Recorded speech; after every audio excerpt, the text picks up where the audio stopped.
मोक्षमार्गस्य नेतारम्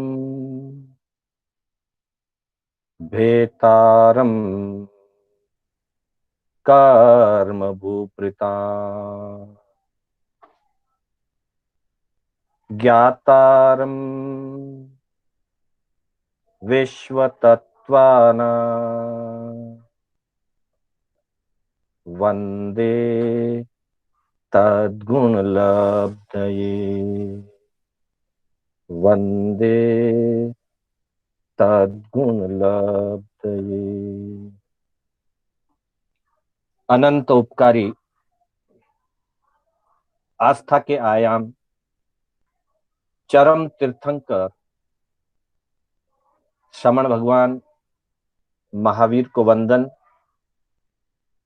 प्रभु की परंपरा में विचरण करने वाले समस्त चारित्रात्माओं को वंदन करते हुए धर्म प्रेमी बंधुओं, सुशील माताओं एवं बहनों, कर्नाटक जैन स्वाध्याय संघ बेंगलोर के तत्वावधान से मैं शांतिलाल बोहरा आप सभी का हार्दिक स्वागत एवं अभिनंदन करता हूं। बंधुओं, हमारी कक्षा मोक्ष मार्ग के अंतर्गत मोक्ष मार्ग की परूपणा के साथ तत्वार्थ सूत्र आधारित हमारी कक्षा चल रही है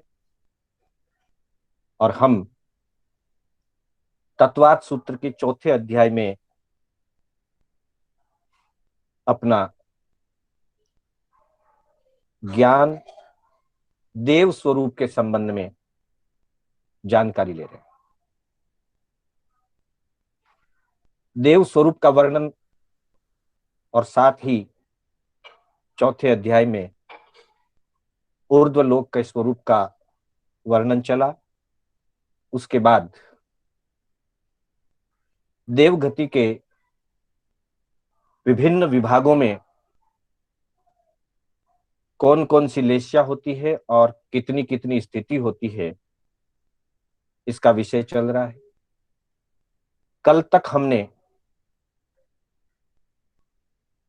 12 देवलोक तक अर्थात भवनपति आदि से लेकर लगभग 12 देवलोक तक के देवों की उत्कर्ष स्थिति वैमानिक देवों के अंतर्गत कितनी कितनी होती है, उसका हमने अध्ययन किया था। इसी कड़ी में हम आज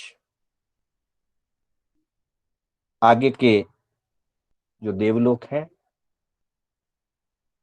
ग्रेवेक और अनुत्तरीमान आदि,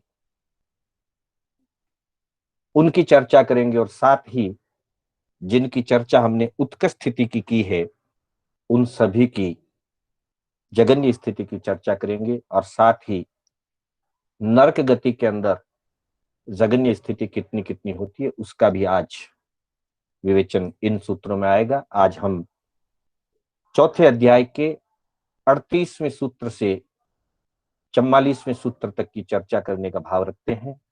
एक बार मैं आपके सामने सूत्रों का उच्चारण करूंगा, ध्यान पूर्वक सुनते हुए धारण करने का प्रयास कीजिएगा और फिर जैसा भी अवसर मिले पुनः पुनः अभ्यास करके इन सूत्रों को याद करने का लक्ष्य रखिए।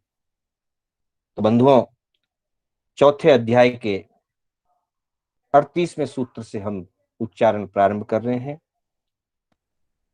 आरणाच्युता दूर्ध्वमेकैकेन नवसु क्रेवेयकेषु विजयादिषु सर्वार्थे च।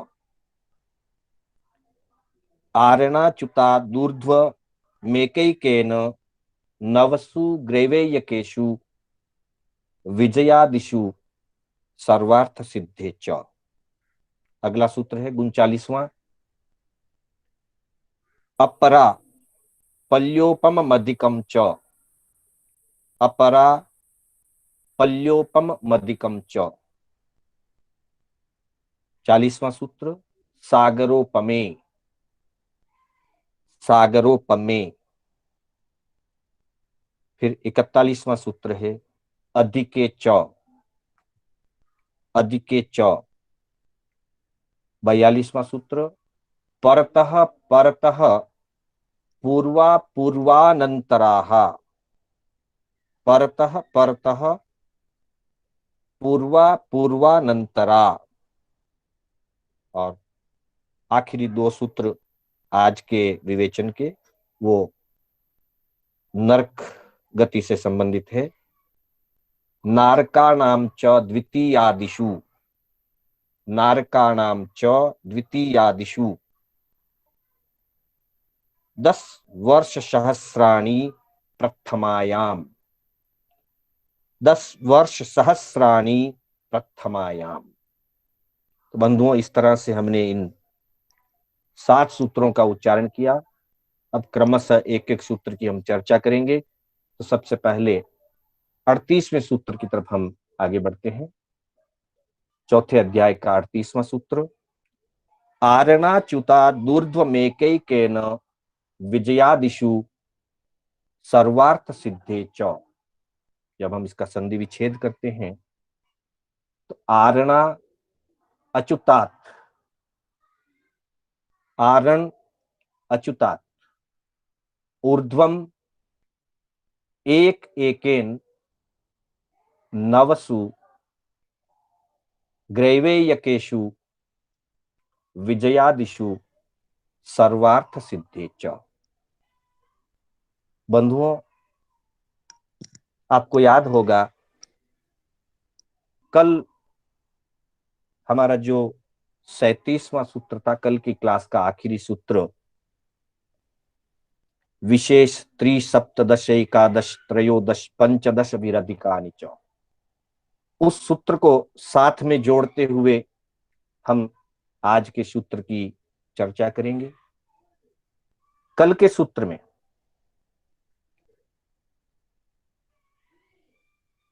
पांचवें देवलोक से लेकर 12वें देवलोक तक की उत्कर्ष स्थिति की चर्चा हुई थी, और 12वें देवलोक की उत्कर्ष स्थिति पंचदश अभिरधिकानि, सप्त सानत कुमारे, सानत कुमारों में 7 सागरोपम की स्थिति, और उसके बाद पंचदश अभिरधिकानि 15 अधिक, यानी कि 7 में 15 अधिक मिलाने से 22 सागरोपम की स्थिति हमने देखी थी। 12वें देवलोक की उत्कर्ष स्थिति 22 सागरोपम। आज का सूत्र ये कह रहा है आरणाच्युता दूर्ध्वम एकेकेन, आरण और अच्युत यानी कि 11वें 12वें देवलोक से ऊपर, ऊर्ध्वम, आरण अच्युतात, आरण और अच्युत से, क्योंकि 9वें 10वें और 11वें 12वें देवलोक समान स्तर पर साथ साथ हैं, इसलिए दोनों की बात साथ में की जा रही है। आरण और अच्युत से ऊपर, आरण अच्युतात, आरण और अच्युत से, यानी कि 11वें और 12वें देवलोक से ऊर्ध्वम यानी ऊपर, एक एकेन,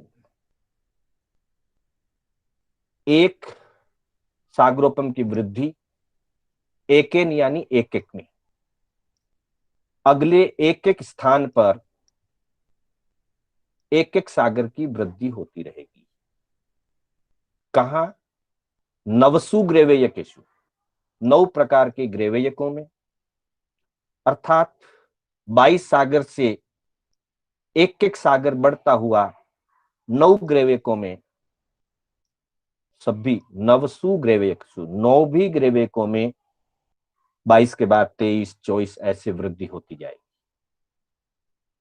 इसी तरह से विजय आदिशु, विजय आदि 4 अनुत्तर विमान में भी एक वृद्धि होगी, एक सागरोपम बढ़ जाएगा। अर्थात 12वें देवलोक से जो 22 सागरोपम की उत्कर्ष स्थिति बताई है, उसमें एक बढ़ा करके ग्रेवेक की शुरुआत होगी। पहले ग्रेवेक में 1 बढ़ेगा तो 23 हो जाएगा। वैसे ही दूसरे, तीसरे, चौथे, पांचवें, छठे, सातवें, आठवें और 9वें ग्रेवेक तक एक एक बढ़ाते जाएंगे और एक एक एक एक बढ़ाते बढ़ाते 9वें ग्रेवेक के अंतर्गत 31 सागरोपम तक संख्या पहुंच जाएगी। और फिर उसके आगे विजयादिशु, विजय आदि में 1 की वृद्धि हो जाएगी तो 32 सागरोपम। आगम में 33 सागरोपम बताई गई है, इसकी स्थिति उत्कृष्ट। और फिर 1 वृद्धि होकर के सर्वार्थ सिद्धे चौ, 1 सागरोपम बढ़ करके सर्वार्थ सिद्ध में 33 सागरोपम की अजगन्य अनुत्कृष्ट स्थिति सर्वार्थ सिद्ध की होती है। इस तरह से इस एक सूत्र के अंतर्गत गणित की व्यवस्था के अनुसार एक एक वृद्धिगत करते हुए पहले ग्रेवेक से 9 ग्रेवेक की 4 अनुत्तर विमानों की विजय आदि, विजय, वैजयंत, जयंत और अपराजित, इन चारों की सम्मिलित, क्योंकि ये भी एक ही स्थान पर है और सर्वार्थ सिद्ध को अलग से बताया, उसकी स्थिति अलग है। स्तर एक ही है लेकिन 4 अनुत्तर विमानों से सर्वार्थ सिद्ध की व्यवस्था कुछ विशिष्ट है, तो 4 अनुत्तर विमानों का अलग स्वरूप बताया और सर्वार्थ सिद्ध की स्थिति को सूत्र में अलग बताया। जैसा यह तत्वार्थ सूत्र के अंतर बताया गया है, यही वर्णन उत्तराध्ययन सूत्र के अंतर्गत, उत्तराध्ययन सूत्र के 36वें अध्याय में जब हम देखते हैं, आपके सामने गाथाएं भी दी गई है। 22 सागर की उत्कृष्ट स्थिति अच्युत देवलोक की बताई गई थी। हमने कल जब इसका अध्ययन किया था तो हमने पढ़ा था कि 12वें देवलोक की उत्कृष्ट स्थिति 22 सागर की होती है। फिर यहां बताया गया है 23 सागराइम पडमम्मी उक्कोसेन ठी भवे, अर्थात प्रथम ग्रेवयक की उत्कृष्ट स्थिति 23 सागर की होती है। तत्वार्थ सूत्र में उत्कृष्ट स्थितियां सब एक साथ बताई है। जगन्य स्थितियों के लिए आगे के सूत्र आएंगे, कल भी हमने इस बारे में चर्चा की थी। आगम में उत्तराध्ययन सूत्र में एक एक स्तर की जगन्य उत्कृष्ट दोनों साथ साथ में बताई। 22 सागरोपम जो 12वें देवलोक की उत्कृष्ट स्थिति है, वही पहले ग्रेवेक की जगन्य स्थिति, और 1 बढ़ा करके 23 सागरोपम पहले ग्रेवेक की उत्कृष्ट स्थिति। इसी तरह से 1 आगे बढ़ते हुए 24 सागराइम उक्कोसेन ठी भवे, बी अम्मी जा दूसरे ग्रेवेक की 24 सागरोपम। इसी तरह से आगे बढ़ते जाएंगे, एक एक गाथा में हम देखते हैं। पणवीसम 25 सागरोपम उक्कोसेन ठी भवे तई अम्मी, यानी कि तीसरे ग्रेवेक के अंदर 25 सागरोपम की उत्कृष्ट स्थिति है, और जो दूसरे की उत्कृष्ट स्थिति है वो यहां जगन्य हो जाएगी 24 सागरोपम। वैसे ही चौथम्मी अर्थात चौथे ग्रेवयक में 26 सागराइम उक्कोसेन ठी भवे, उत्कृष्ट स्थिति 26 सागरोपम की। वैसे ही आगे बढ़ेंगे 242, 43, 44, 45 और जैसे जैसे गाथाएं आगे बढ़ती जाएगी 246वीं गाथा तक 9 ग्रेवेक की स्थितियां बताई। अगली गाथा में हम देखते हैं पंचमम्मी अर्थात 5वें ग्रेवेक के अंदर, 5वें ग्रेवेक में सागरा सप्तवीसम 27 सागर, अगली क्लिप आपके सामने आ सकेगी, 27 सागर। फिर इसी तरह से छठम्मी यानी कि छठे ग्रेवेक में सागरा 28 28 सागर। फिर इसी तरह से सप्तमम्मी 7वें ग्रेवेक में सागरा 29 तू, 29 सागरों, मतलब एक एक बढ़ता जा रहा है। पहले 23 से संख्या शुरू हुई, फिर 24, फिर 25, फिर 26, और यहाँ 27, 28, 29, 7वें ग्रहवेग के अंदर उत्कर्ष स्थिति 29 सागरोपम की। फिर अठमम्मी 8वें ग्रहवेग में 30 सागराएं, 30 सागरोपम की उत्कर्ष स्थिति। और नवमम्मी अर्थात 9वें ग्रहवेग के अंतर्गत सागरा 31 सागरोपम की उत्कर्ष स्थिति बताएगी। इसी कड़ी में आगे आगम में 33 सागरोपम की बात कही है। 33 सागराइम उक्कोसेन थी भवे 24 विजया ईसु। विजय आदि 4 प्रकार के वैमानिकों में, अनुत्तर विमानों में उत्कर्ष स्थिति 33 सागरोपम की बताई गई है। और अजहन्नम अणुकोसा अजगन्य अनुत्कृष्ट 33 सागरो वमा महाविमाने सबट्ठे। सर्वार्थ सिद्ध नाम का जो महाविमान है, सर्वोत्कृष्ट स्थिति 33 सागरोपम की। और बंधुओं, कई बार हम व्यवहार में तो कहते हैं, बोल देते हैं ऐसा भाषा का प्रयोग तो कि सर्वार्थ सिद्ध की उत्कृष्ट स्थिति 33 सागरोपम है, पर आगमकार ऐसा फरमाते हैं कि सर्वार्थ सिद्ध में जगन्य या उत्कृष्ट स्थिति नहीं होती, वहां एक ही स्थिति है, मात्र 33 सागरोपम, जहां 2 व्यवस्थाएं हो, छोटे या बड़े का विभाग हो, लघु गुरु हो, कम ज्यादा हो, वहां जगन्य और उत्कृष्ट शब्द का व्यवहार होता है। जहां एक ही संख्या होती है, वहां जगन्य और उत्कृष्ट शब्द का व्यवहार नहीं होता, उसे अजगन्य अनुत्कृष्ट कहा जाएगा। अर्थात सीधा ये बोला जा सकता है कि सर्वार्थ सिद्ध महाविमान में 33 सागरोपम की स्थिति होती है। न जगन्य कहें, न उत्कृष्ट कहें, कोई बात नहीं, या ऐसा कहें अजगन्य अनुत्कृष्ट, वहां जगन्य भी नहीं है, उत्कृष्ट भी नहीं है, 33 सागरोपम की स्थिति है। तो इस तरह से उत्तराध्ययन सूत्र के 36वें अध्ययन में 238वीं गाथा से लेकर 248वीं गाथा तक 9 ग्रहवेयक और अनुत्तर विमानों की उत्कर्ष स्थिति बताई गई है। आगम में एक एक गाथा लेकर के बताई गई है, और यही बात तत्वार्थ सूत्र के अंदर एक सूत्र के द्वारा इस सारी गणित के माध्यम से इसको बताया गया है।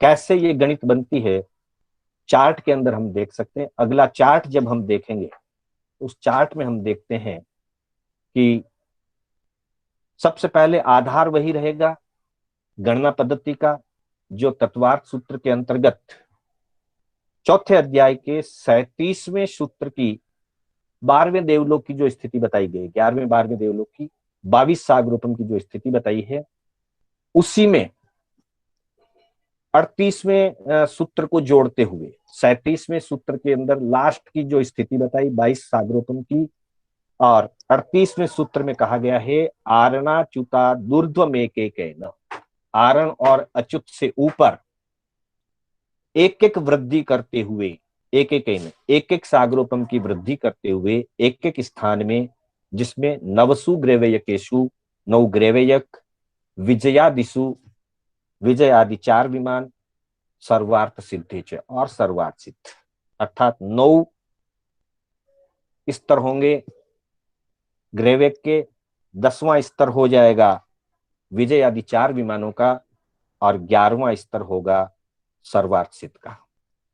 हम देखते हैं 22 सागरोपम की स्थिति में पहले ग्रहवेग से हम जब शुरुआत करते हैं, चार्ट के आधार पर आप देख सकते हैं 22 सागरोपम में एक मिलाया तो संख्या आ गई 23 सागर, अर्थात पहले ग्रहवेग की उत्कर्ष स्थिति 23 सागरोपम। फिर हमारे पास 23 की संख्या उपलब्ध हुई, एक मिला दिया, दूसरे ग्रहवेग की उत्कर्ष स्थिति 24 सागरोपम। हमारे पास 24 की संख्या आई, तीसरे ग्रह के लिए एक और मिला दिया, स्थिति हो गई 25 सागरोपम। हमारे पास संख्या प्राप्त हुई 25 की। चौथे सागर ग्रह के लिए एक और मिला दिया, +1 करते जाएंगे। चार्ट में आप देख सकते हैं। ये याद करने के लिए, याद रहने के लिए बहुत आसान हो जाता है। चौथे में हमारे को संख्या 25 की प्राप्त हुई और +1 करके तीसरे ग्रह की 24 की एक में मिलाकर 25 ग्रह, और चौथे में हमको 25 की संख्या प्राप्त हुई, +1 करके चौथे ग्रह की उत्कृष्ट स्थिति 26 सागरोपम। इसी तरह से पांचवें ग्रह की स्थिति जब हम देखेंगे, हमारे पास संख्या 26 की है, ऊपर से संख्या लेते जाएंगे और एक ऐड करते जाएंगे। तो पांचवें देवलोक के लिए पांचवें ग्रह के लिए चौथे ग्रह की हमको संख्या मिलती है 26, +1 किया 27 सागरोपम। छठे ग्रह के लिए 27 की संख्या मिली, एक और बढ़ा दिया, तो छठे ग्रह की उत्कृष्ट स्थिति 28 सागरोपम। सातवें सागरोपम के लिए हमें 28 की संख्या ऊपर से मिल गई, +1 कर दिया, संख्या प्राप्त हुई 29, अर्थात सातवें ग्रह की स्थिति 29 सागरोपम। जब आठवें ग्रह की स्थिति के लिए जाते हैं, हमें संख्या प्राप्त होती है 29 की, +1 करने से 30, अर्थात आठवें ग्रह की उत्कृष्ट स्थिति 30 सागरोपम की। फिर नौवें ग्रह के लिए जब जाते हैं, तो नौवें ग्रह के लिए हमें ऊपर से आठवें ग्रह की उत्कृष्ट संख्या 30 मिलती है। 30 में एक मिलाने पर नौवें ग्रह की उत्कृष्ट स्थिति 31 सागरोपम। आगे आते हैं चार अणुत्तर विमान। इस सूत्र के अनुसार, तत्वार्थ में जो सूत्र दिया, उस सूत्र के अनुसार हमें ऊपर से संख्या मिलती है 31 की, और सूत्र के अनुसार नियम से एक बढ़ता है तो संख्या प्राप्त होती है 32। तो तत्वार्थ सूत्र के बहुत सारे आचार्यों ने चार अनुत्तर विमानों की उत्कृष्ट स्थिति 32 सागरोपम मानी है, लेकिन टीकाओं में और अन्य ग्रंथों में तत्वार्थ सूत्र में भी चार अनुत्तर विमानों की स्थिति 33 सागरोपम की मानी गई। और उस हिसाब से फिर सर्वार्थ सिद्ध में एक की संख्या नहीं मिला सकते, अजगन्य अनुत्कृष्ट स्थिति 33 होती है। और सूत्र के अनुसार से देखें तो 32 की संख्या प्राप्त होती है, और 32 में एक मिलाने पर 33 की संख्या प्राप्त होती है। तो सर्वार्थ सिद्ध महाविमान के अंदर अजगन्य अनुत्कृष्ट स्थिति 33 सागरोपम की। तो यहाँ आगम और तत्वार्थ सूत्र में ये थोड़ा सा गणित का फर्क है। चार अनुत्तर विमान में तत्वार्थ सूत्र के अंतर्गत मूल सूत्र के आधार से 32 सागरोपम चार अनुत्तर की स्थिति बताई है, लेकिन विवेचनाओं में सब जगह प्राय करके 33 सागरोपम की स्थिति दी है, और उत्तराध्ययन सूत्र में स्पष्ट रूप से 33 सागरोपम की स्थिति बताई गई है। हम थोकड़े आदि जब पढ़ते हैं, लघुदंडक आदि में भी चार अनुत्तर विमानों की उत्कृष्ट स्थिति 33 सागर की कही गई है। सर्वार्थ सिद्ध की स्थिति न जगन्य होती है न उत्कृष्ट होती है, वहां की अजगन्य अनुत्कृष्ट स्थिति 33 सागरोपम की गई। बंधुओं, यह देवगति की उत्कृष्ट स्थिति का वर्णन यहां पूरा होता है। हम विचार करें, 33 सागरोपम जैसी स्थिति, उतनी दीर्घ स्थिति में भी अनुत्तर विमानवासी देव मात्र तत्व चिंतन में, हाँ, हमें कभी घंटा 2 घंटा 4 घंटा ज्यादा अगर पढ़ने का अवसर मिल जाए तो कभी कभी हम थकने लग जाते हैं। अब इससे ज्यादा नहीं पढ़ा जाएगा, फिर थोड़ी देर बाद पढ़ेंगे। लेकिन अनुत्तर विमानवासी देवों के लिए कहा जाता है कि वो चार अनुत्तर विमानों में 31 सागर से 33 सागर और सर्वार्थ सिद्ध में 33 सागर की स्थिति, वे देव हैं, व्रत पचखांड नहीं कर सकते, चारित्र मोहनी में उनके अप्रत्याख्यानी चतुष्क का उदय रहता है, व्रत पचखांड धारण नहीं कर सकते, फिर भी उनका इतना लंबा समय, इतनी दीर्घ स्थिति का जो समय है, वो मात्र तत्व चिंतन में चलता है। कोई चंचलता नहीं, कहीं उत्तर वेक्रिय की रचना नहीं। हालांकि उनमें उत्तर वेक्रिय करने की बहुत शक्ति है, बहुत लब्धि है। फिर भी ग्रैवयक एवं आगे के जो अनुत्तर विमानवासी देव हैं, वे ना तो उत्तर वेक्रिय करते हैं, न अपने विमान स्थान से कहीं बाहर गमनागमन करते हैं, और एकमात्र तत्व चिंतन के अंदर वो अपना इतना लंबा समय निकालते हैं। इसीलिए ये सर्वार्थ सिद्ध वाले आगामी भव में नियमा मोक्ष पधारते हैं। 4 अनुत्तर विमान के लिए यदि वह दोबारा से अनुत्तर विमान में ना जाए, वैमानिक आदि देवों में जा सकते हैं। वैमानिक के सिवाय कहीं नहीं जाएंगे, मनुष्य का भाव और वैमानिक का भाव। तो वे देव अधिकतम 15वें भाव में मोक्ष जाते हैं। और यदि रिपीटेडली वापस अगर दोबारा अनुत्तर विमानों में अगर चले जाएं, तो अनुत्तर विमान में कोई भी जीव 2 बार से अधिक जन्म नहीं लेता है। अतः अनुत्तर विमान से दूसरी बार जब आकर के मनुष्य बनते हैं, तो वे मोक्ष चले जाते हैं, क्योंकि वो इतनी दीर्घ स्थिति तक वहां शांत, गंभीर और तत्व चिंतन में रहते हैं। उनका तत्व चिंतन इतना उच्च दर्जे का होता है, इतनी पवित्रता होती है कि कदाचित तत्व चिंतन करते हुए अनुत्तर विमानवासी देवों को कोई प्रकार की जिज्ञासा रह जाए और उसका समाधान उनको ना मिले, तो वे वहां अपने विमान में बैठे बैठे तीर्थंकरों को या केवली भगवंतों को स्मरण करते हैं, मनोवर्गणा से अपना प्रश्न केवलियों के सर्वज्ञों की सेवा में भेज देते हैं, और अरिहंतों के द्वारा उनके जिज्ञासा का समाधान यहां बैठे बैठे उनको वहां मनोवर्गणा से दे दिया। इतनी उच्चता इन अनुत्तर विमान के देवों की। ये कहां से आई? ये देव गति में नहीं आई, वहां तो मिली है इनको। ये आई है उसके पिछला जो भव था, जिस भव से ये अनुत्तर विमान में जाते हैं।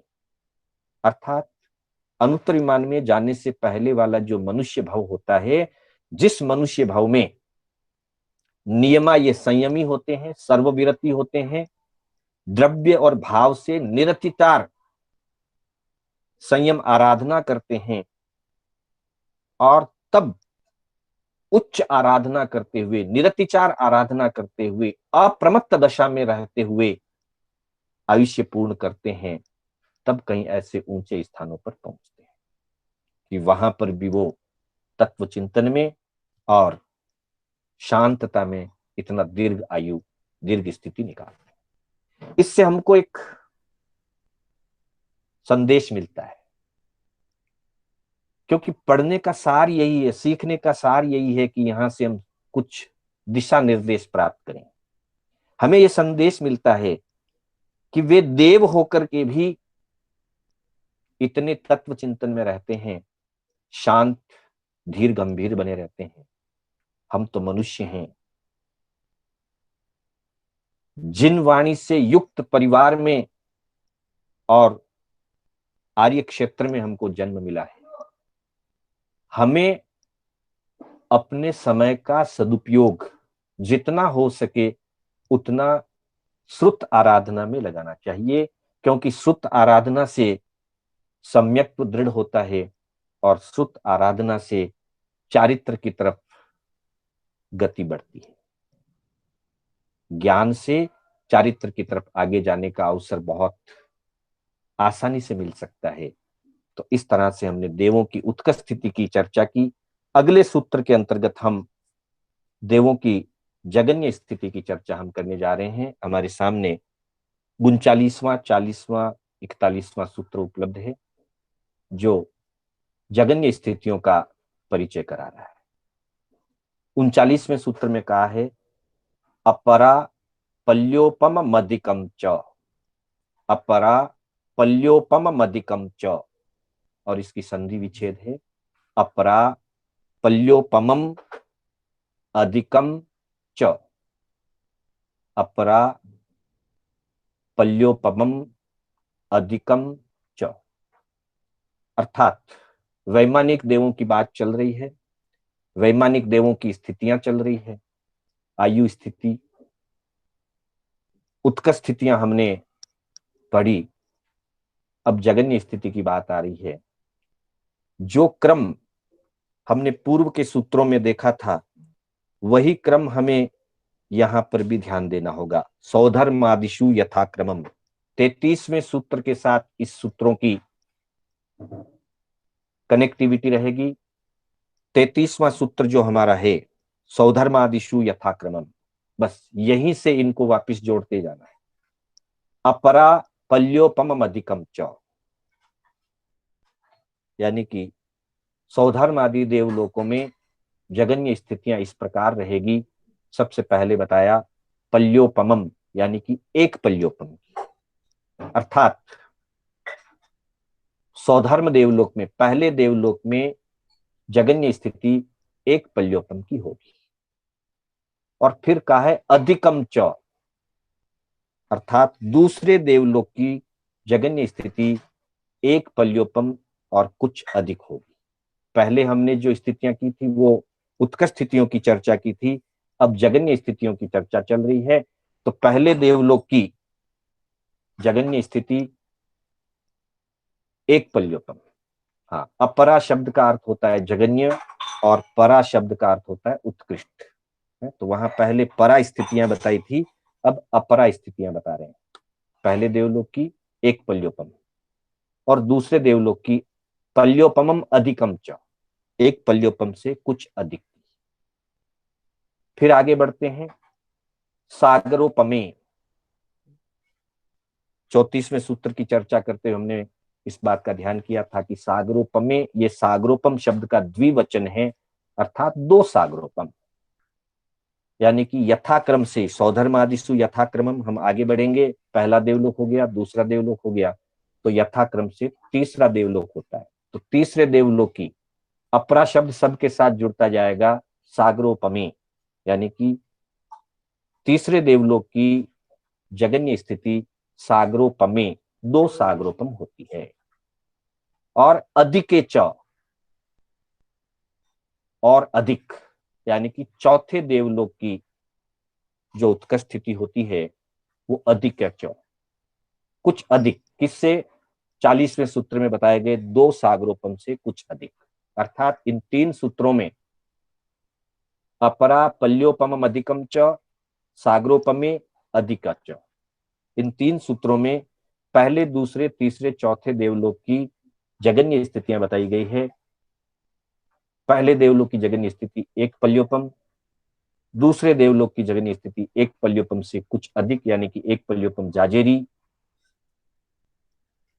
फिर तीसरे देवलोक की जगन्य स्थिति सागरोपमे, यानी कि दो सागरोपम, और चौथे देवलोक की अधिकेच, यानी कि दो सागरोपम जाजेरी। यह पहले, दूसरे, तीसरे, चौथे की जगन्य स्थिति है। इसी को उत्तराध्ययन सूत्र के अंदर हम देख सकते हैं।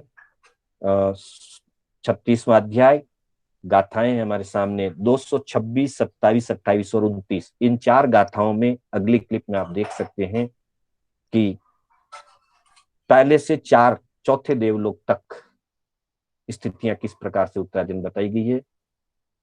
इसमें उत्कर्ष जगन्य दोनों साथ साथ बताई है, इसलिए पहले दो चेव सागराइन उक्कोसेन वियाहिया सोह मम्मी, अर्थात सौधर्म देवलोक में उत्कर्ष स्थिति तो दो सागर की, पर जहन्नेनम एगम च पलियोवम, जहन्नेनम एगम च पलियोवमम, जगन्य स्थिति एक पल्योपम, सोहमम्मी, सौधर्म देवलोक के अंदर। इसी तरह से ईशानम्मी, ईशान देवलोक के अंदर ऊपर उत्कर्ष स्थिति बताई है उसी गाथा में, और निचली गाथा में नाम के साथ जगन्य स्थिति दी। ईशानम्मी जहन्नेनम, ईशान देवलोक में जगन्य स्थिति, जहन्नेनम जगन्य स्थिति, साहियम पलियोवमम, साधिक पल्योपम, ऊपर एक पल्योपम की और दूसरे देवलोक में साधिक एक पल्योपम, यानी एक पल्योपम जाजे। सणंग कुमारी, सनत कुमार में जहन नेणम दुन्नी उ सागराऊ। सनत कुमार तीसरा देवलोक, तीसरे देवलोक में जगन्य स्थिति दुन्नी उ सागरोवमा, अर्थात दुन्नी, दुन्नी शब्द का अर्थ होता है दो, दो सागरोपम की कही गई है। और इसी तरह से माहिंदम्मी, माहेंद्र यानी कि चतुर्थ देवलोक, माहेंद्र नाम है उसका। तो चौथे देवलोक में जहन्नेणम, जगन्य स्थिति साहिया दुन्नी सागरा। साहिया मतलब साधिक, कुछ अधिक, थोड़ी अधिकता से सहित, दुन्नी यानी दो, सागरा दो सागरोपम से जागेरी। अर्थात जो बात तत्वार्थ के सूत्रों में कही गई है, सागरोपम में अधिकेच, वही बात यहां बताई है। सागरोपम में यानी दो सागरोपम, सणंग कुमारे जहन्नेनम दुन्नी उ सागरोवमा, अधिकेच कुछ अधिक, माहिंदम्मी जहन्नेनम साहिया दुन्नी सागरा। इस तरह से पहले देवलोक की जगन्य स्थिति एक पल्योपम, दूसरे देवलोक की जगन्य स्थिति साहियम पल्योवमम, साधिक पल्योपम यानी कि एक पल्योपम से कुछ अधिक। तीसरे देवलोक की सणंग कुमारी जहन्नेनम दुन्नी उ सागरोवमा, दो सागरोपम की। और माहिंदमी, माहेंद्र देवलोक के अंदर यानी कि चौथे देवलोक में जहन्नेनम जगन्य स्थिति साहिया दुन्नी सागरा, साधिक दो सागर, दो सागर से जाजेरी। इस तरह से यहां हमें ये स्थिति मिली है अपरा यानी कि जगन्य स्थिति। अब आगे के लिए क्या व्यवस्था है, तो आगे के लिए अगला सूत्र हम देखते हैं, 42वां सूत्र। 42वें सूत्र के अंतर्गत पांचवें देवलोक से लेकर सर्वार्थ सिद्ध तक, वैसे सर्वार्थ सिद्ध में जगन्य स्थिति होती नहीं है, वहां अजगन्य अनंत स्थिति पहले ही बता दिया गया है। तो चार अनुत्तर विमान तक के लिए एक सूत्र के द्वारा पांचवें देवलोक से लेकर ठेठ अनुत्तर विमानों तक की जो जगन्य स्थितियां होती है उसके बारे में संकेत किया गया है। सिर्फ संकेत के आधार पर यहां बता दिया, सारी चीजों को वापिस सूत्र में नहीं दिया गया है। परतः परतः पूर्वा पूर्वानंतरा, 42वां सूत्र ध्यान देंगे, परतः परतः पूर्वा पूर्वानंतरा, संधि विच्छेद, परतः परतः पूर्वा पूर्वा अनंतरा। इसका अर्थ देखने के लिए हम ध्यान दें, परतः का मतलब होता है अगला, हाँ ध्यान दीजिएगा, परतः यानी अगला, नेक्स्ट, और पूर्वा का मतलब होता है पिछला यानी कि लास्ट।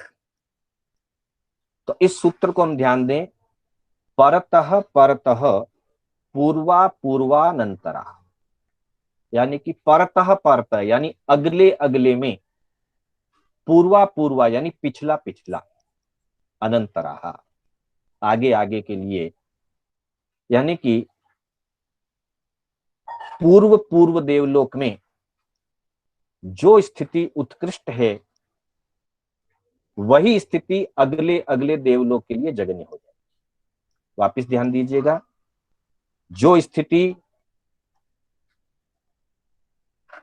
पिछले पिछले देवलोक की या देवस्थान की, जिस स्थान की पूर्व के जिस स्थान की जो उत्कृष्ट स्थिति है, पांचवें देवलोक एंड अबव, उसके पीछे की, उससे पूर्व वाले की, यानी कि चौथे से लेकर के जो जो उत्कृष्ट स्थितियां है, परतः परतः यानी पांचवें छठे आदि में वही स्थितियां नेक्स्ट टू नेक्स्ट, अनंतरा, अनंतरा का मतलब नेक्स्ट टू नेक्स्ट जगन्य स्थिति हो जाएगी। उत्तराध्ययन में 36वें अध्ययन के अंदर 229वीं गाथा या 30वीं गाथा आएगी, कहीं कहीं गाथाओं की संख्या में भी फर्क हो सकता है। 229वीं गाथा से लेकर के सारे वर्णन लगातार चलते हैं, तो उसमें आखिर में 248वीं गाथा तक ये सारी जगन्य और उत्कृष्ट वहां साथ साथ में दी गई है। आगम आधार से हम वापिस और विशेष गहराई से उनको पढ़ सकते हैं। अभी हम सारी गाथाओं का उच्चारण नहीं करेंगे समय की स्थिति को देखते हुए। तो बंधुओं, यहाँ कहा गया है कि पूर्व पूर्व की जो उत्कर्ष स्थिति है वही परतः परतः अगले अगले के लिए जगन्य स्थिति हो जाएगी। ये बात पांचवें देव, क्योंकि 4 देवलोकों की जगन्य स्थितियां अलग अलग बता दी जा चुकी है 3 सूत्रों में, तो यहाँ 5वें देवलोक से लेकर के 4 अनुत्तर विमानों के लिए यह बात लागू हो जाएगी। उसके बाद जो नियम इनके लिए लागू होता है, अर्थात जो नियम 5वें देवलोक से लेकर अनुत्तर विमानों तक लागू होता है, वही नियम नरक गति के अंदर भी दूसरी नरक से लागू होता है। आपको याद होगा जब हमने तीसरा अध्याय किया था, तत्वाद सूत्र का जब तीसरा अध्याय किया था, तो तीसरे अध्याय में 7 नारकियों की उत्कर्ष स्थितियों का वर्णन आया था। तब हमने तीसरे अध्याय के 6ठे सूत्र को हम अगर ध्यान में लेंगे, तेस्वेक त्रिसप्त 10 सप्तदश द्वाविंशति त्रयस्त्रिंशत् सागरोपमा सत्वानाम परास्थिति ही, वहां उत्कर्ष स्थितियां बताई थी तीसरे अध्याय में। जगन्य स्थितियों का वर्णन तीसरे अध्याय में नहीं था। यहाँ यही गणित, जो गणित देवलोकों के लिए है वही गणित नारकी के लिए भी है, इसलिए यहां पर उसकी जगन्य स्थितियां बताई गई है। फिर एक बार ध्यान देंगे, पहली से 7वीं नरक की जो उत्कर्ष स्थितियां बताई थी, 1 सागरोपम, 3 सागरोपम, 7, 10, 17, 22 और 33, ये उत्कर्ष स्थितियां तीसरे अध्याय के 6ठे सूत्र में बताई थी। उसी सूत्र को आगे यहाँ कंटिन्यू करेंगे। अगला सूत्र हम देखते हैं, 43वां सूत्र हमारे सामने है।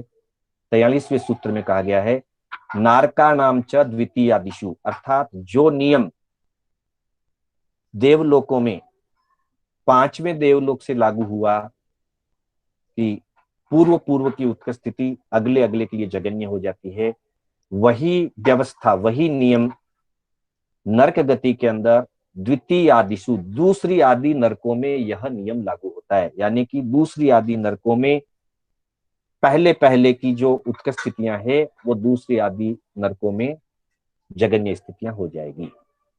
फिर दूसरी आदि से बता दिया, पर पहली नरक बाकी रह जाती है, तो अगला सूत्र दे दिया 10 वर्ष सहस्राणी प्रथमायाम, यानी कि पहली नरक में 10 वर्ष सहस्राणी प्रथमायाम, पहली नारकी के जीवों की, पहली नारकी के नेरियक जीवों की स्थिति जगन्य 10 वर्ष सहस्राणी, यानी कि 10,000 वर्ष होती है। सहस्र शब्द का अर्थ है 1000, 10 सहस्राणी वर्ष, 10,000 वर्षों की पहली नरक की स्थिति जगन्य होती है। और दूसरी से लेकर 7वीं नरक तक वही नियम लागू होगा जो देवलोकों के लिए 5वें देवलोक से जो नियम बताया गया पूर्वा पूर्वानंतरा वाला। तो नारकाणाम च द्वितीया आदिशु, द्वितीया यानी दूसरी, दूसरी आदि में यही नियम लागू होता है। इसके लिए भी हम एक चार्ट के माध्यम से इसको समझने का प्रयास करेंगे, तो ये थोड़ा सा जल्दी से समझ में आ जाएगा। सूत्रों के आधार से तो हमने गणित को समझा, सूत्रों के आधार से संकेत मिल गया हमको कि 5वें आदि देवलोकों में परतः परतः पूर्वा पूर्वानंतरा, और दूसरी आदि नरक में भी नारकाणाम च द्वितीयादिशु, पहली नरक में 10 वर्ष सहस्राणी प्रथमायाम, पहली नरक की उत्कर्ष स्थिति 1 सागरोपम की और जगन्य स्थिति 10,000 वर्ष की कही गई है। बाकी के लिए पूर्व पूर्व की नारकियों को साथ में रखते हुए हमको ध्यान देना पड़ेगा। हम अगला चार्ट अगर हम देखते हैं तो अगले चार्ट के अंतर्गत हमको ये बात देखने को मिलेगी कि नारक एवं देवों में जो जगन्य उत्कर्ष स्थितियां होती है वो किस प्रकार बताई जाती है। तो बंधुओं, यहाँ पे चौथे देवलोक से आगे की चर्चा चलेगी। चौथे देवलोक तक की जगन्य स्थितियां बता दी गई, 7 सागरोपम जागे। पहले देवलोक में 1 पल्योपम, दूसरे देवलोक में एक पल्योपम जाजेरी, तीसरे देवलोक में दो सागरोपम और चौथे देवलोक में दो सागरोपम जाजेरी। यह जगन्य स्थितियां बताई थी। और चौथे देवलोक की उत्कर्ष स्थिति 7 सागरोपम जाजेरी कही गई है। तो चौथे देवलोक की जो उत्कर्ष स्थिति है, हम चार्ट में देखेंगे, एक तरफ देवलोकों का स्थान कौन सा है लिखा गया, चौथे देवलोक से लेकर 4 उत्तर विमान तक, फिर उनकी उत्कर्ष स्थितियां बताई गई है, और वही उत्कर्ष स्थितियां अगले अगले देवलोक के लिए जगन्य बनती है। ये तीसरे कॉलम में दिखाया गया है। तो पहले कॉलम में हम देखते हैं चौथा देवलोक, उसकी उत्कर्ष स्थिति 7 सागरोपम जाजेरी। यही इस उत्कर्ष स्थिति 5वें के लिए जगन्य होते हैं। तो 5वें देवलोक की जगन्य स्थिति 7 सागरोपम जाजेरी, ऐसा तत्वार्थ सूत्र के अंदर बताया है। लेकिन उत्तराध्ययन सूत्र में और थोकड़ों में 5वें देवलोक की जगन्य स्थिति 7 सागरोपम कही है, जाजेरी नहीं बताई। इतना सा फर्क है, यहाँ 7 सागर जाजेरी कही गई है और उत्तराध्ययन सूत्र में और थोकड़ों में 5वें देवलोक की जगन्य स्थिति 7 सागरोपम स्पष्ट कही है, जाजेरी नहीं कहा। ये थोड़ा सा फर्क है। जहां जहां कहीं आगम में और तत्वार्थ में फर्क है तो मैं उसको कोशिश करके आपको बताता रहूंगा, आप उसको ध्यान में रखिएगा। इसी तरह से आगे देखेंगे 5वां देवलोक। 5वें देवलोक की उत्कर्ष स्थिति होती है 10 सागरोपम। यही छठे की जगन्य हो जाएगी, अर्थात छठे की जगन्य स्थिति 10 सागरोपम। फिर छठे देवलोक के अंदर उत्कर्ष स्थिति है 14 सागरोपम, वही 7वें देवलोक की जगन्य हो जाएगी। फिर 7वें देवलोक की जगन्य स्थिति 17 सागरोपम है, वही 8वें देवलोक के लिए जगन्य हो जाएगी। यानी कि 7वें देवलोक की जो 17 सागरोपम उत्कर्ष स्थिति है, वो 8वें देवलोक के लिए 17 सागरोपम जगन्य स्थिति हो जाएगी। इसी तरह से 8वें देवलोक की उत्कर्ष स्थिति होती है 18 सागरोपम, और 9वें देवलोक के लिए वो जगन्य हो जाएगी। 10वें के लिए जगन्य 19 सागरोपम हो जाती है। तत्वार्थ में सब जगह 9वें, 10वें और 11वें, 12वें की सम्मिलित बताई गई है, आगमों में अलग अलग बताई। तो 8वें देवलोक की उत्कर्ष स्थिति वो 9वें के लिए जगन्य हो जाएगी 18 सागरोपम। 9वें की उत्कर्ष स्थिति 19 सागरोपम, वो 10वें के लिए जगन्य हो जाएगी। 10वें की उत्कर्ष स्थिति 20 सागरोपम, वो 11वें के लिए जगन्य हो जाएगी। 11वें की उत्कर्ष स्थिति 21 है, वो 12वें के लिए जगन्य हो जाएगी।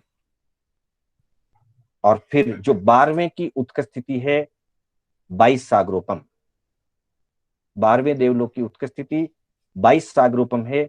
पहले ग्रहवे की जगन्य स्थिति 22 सागरोपम, यानी कि 12वें की जो उत्कृष्ट है वो पहले ग्रहवे की जगन्य। इसी तरह से पहले ग्रहवे की जो उत्कर्ष स्थिति है 23 सागरोपम, वो दूसरे के लिए जगन्य हो जाएगी।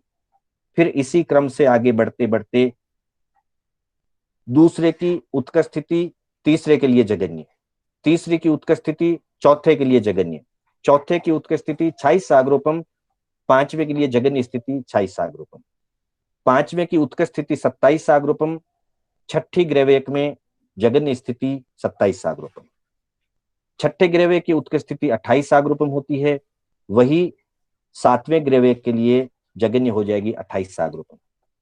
फिर इसी तरह से 7वें ग्रहवेक में उत्कर्ष स्थिति 29 सागरोपम की होती है, वो 8वें ग्रहवेक के लिए जगन्य हो जाएगी। 8वें के लिए जो 30 सागरोपम उत्कर्ष स्थिति होती है वो 9वें ग्रहवेक के लिए जगन्य, अर्थात पहले ग्रहवेक में जगन्य 22 सागरोपम और उत्कृष्ट 23 सागरोपम। यही क्रम आगे बढ़ते बढ़ते 9वें ग्रहवेक के अंदर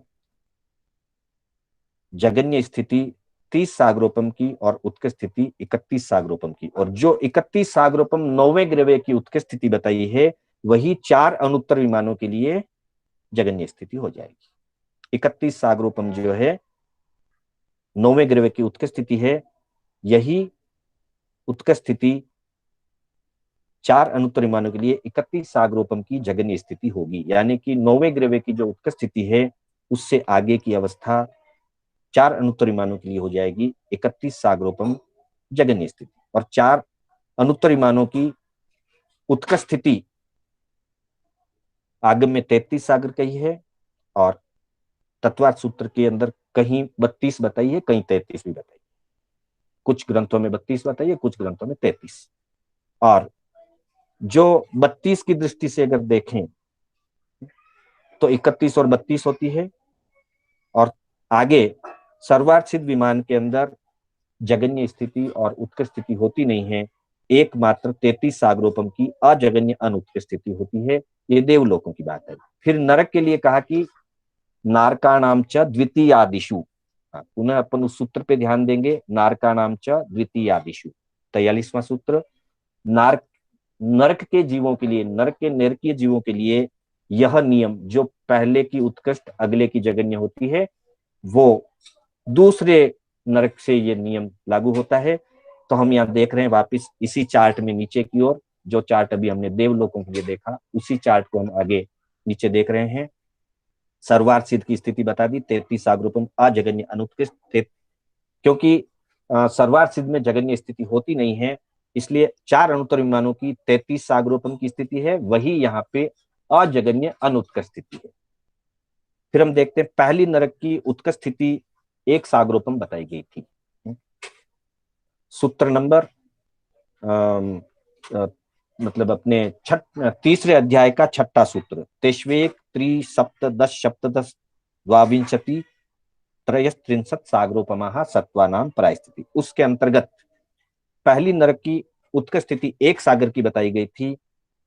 वही 1 सागर की उत्कृष्ट स्थिति अगली यानी दूसरी नरक के अंदर जगन्य हो जाएगी। अर्थात पहली नरक की उत्कृष्ट स्थिति 1 सागरोपम, दूसरी नरक की जगन्य स्थिति 1 सागरोपम। इसी में जब आगे बढ़ते हैं, इसी चार्ट को देखते रहिए।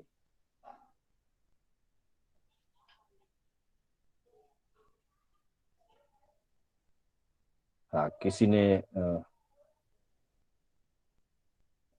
हाँ, अभी चार्ट आपके सामने वापिस आ गया है। तो पहली नरक की जो उत्कृष्ट स्थिति है वो दूसरी नरक के लिए जगन्य हो जाएगी 1 सागरोपम। फिर दूसरी नरक की जो उत्कृष्ट स्थिति है 3 सागरोपम, वो दूसरी नरक के लिए जगन्य हो जाएगी। फिर तीसरी नरक की जो उत्कृष्ट स्थिति है 7 सागरोपम, वो चौथी नरक के लिए जगन्य हो जाएगी। फिर चौथी नरक के लिए 10 सागरोपम उत्कृष्ट स्थिति है, वो 5वीं के लिए जगन्य हो जाएगी। 5वीं की उत्कृष्ट स्थिति 17 सागरोपम होती है, वो छठी के लिए 17 सागरोपम जगन्य स्थिति हो जाएगी। और छठी नरक के लिए जो 22 सागरोपम उत्कृष्ट स्थिति है, वो 7वीं नरक के लिए जगन्य स्थिति हो जाएगी 22 सागरोपम। और 7वीं नरक की उत्कृष्ट स्थिति 33 सागरोपम होती है, वो पहले ही तीसरे अध्याय में बता दी गई। इस तरह से यहाँ पहली से छठी तक जो उत्कृष्ट स्थितियां हैं 1, 3, 7, 10, 17 और 22, यही स्थितियां दूसरी, तीसरी, चौथी और 5वीं, छठी, 7वीं के लिए 1, 3, 7, 10, 17 और 22 जगन्य जगन्य स्थितियां हो जाएगी। पहली नरक के लिए 10 वर्ष सहस्राणी प्रथमायाम, पहली नरक की जगन्य स्थिति जो है वो 10,000 वर्ष की कही गई है।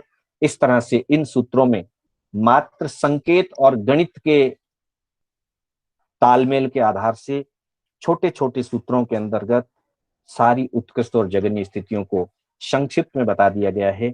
संक्षिप्त में समझने के लिए, याद रखने के लिए संक्षिप्त सूत्र बहुत अच्छे हैं, और चार्ट आदि के माध्यम से उसको अच्छी तरह से हम अपने मस्तिष्क में, अपनी धारणा में उतार सकते हैं, बिठा सकते हैं। विशेष रूप से गहराई से अध्ययन करने के लिए तत्वार्थ सूत्र के साथ साथ हमें उत्तराध्ययन आदि सूत्रों के जो आगम आधार पाठ हैं उनकी भी जानकारी दी गई है। तो विशेष अध्ययन के लिए हम वहां से पढ़ करके और अच्छी तरह से अपनी जानकारी ले सकते हैं, विशेष जानकारी ले सकते हैं। जहां कहीं भी तत्वार्थ सूत्र में और आगम में कहीं कहीं 1-2 जगह संख्याओं में कहीं थोड़ा सा फर्क आता है, तो वहां हम आगम की जो मान्यता है, आगम में जो वर्णन है, हम उससे प्रमुखता देंगे, उसी की परूपणा करेंगे। जानकारी की दृष्टि से हम कह सकते हैं कि भाई तत्वार्थ सूत्र में ऐसा वर्णन है, क्योंकि जो वर्णन है वो तो हम कह सकते हैं तत्वार्थ सूत्र में ऐसा वर्णन है, लेकिन हमारी जो जानकारी होगी या जहां भी हम कोई परूपणा करनी होगी, तो हम मुख्यतः आगम की जो शैली है और आगम का जो कथन है उसी को प्रमुखता से आगे रखेंगे। हाँ, विद्वानों की सभा में, स्वाध्यायों की सभा में हम अन्य अन्य जो मतभेद हैं या अन्य अन्य ग्रंथों में जो वर्णन मिलता है उसकी जानकारी की दृष्टि से, क्योंकि हम तत्वार्थ सूत्र का अध्ययन कर रहे हैं, तो तत्वार्थ सूत्र की दृष्टि से जो वर्णन उसमें है उसकी जानकारी आपको दी गई है, और साथ ही आगम के अंदर जो वर्णन है उसको भी आपको बताने का प्रयास किया गया है। और हम आगम की मान्यता को सर्वोत्कृष्ट समझेंगे, आगम की बात को सर्वोपरि मानेंगे। इस बात का ध्यान रखते हुए आज की कक्षा में यहीं पर समाप्त करना चाहता हूं। एक दो सूचनाओं के साथ फिर मंगल पाठ होगा, कोई किसी का प्रश्नोत्तर होगा तो भी ध्यान में किया जाएगा। पहला, मेरे कथन में कहीं कोई आगम विपरीत कथन हुआ हो या बोलने में कोई अयत्ना हुई हो तो उसके लिए मैं आप सभी की साक्षी से, संघ की साक्षी से मैं शांतिलाल बोहरा हार्दिक मिच्छामि दुक्कडम करता हूँ, आत्म साक्षी से मिच्छामि दुक्कडम करता हूँ। आप सभी का आभार व्यक्त करता हूँ।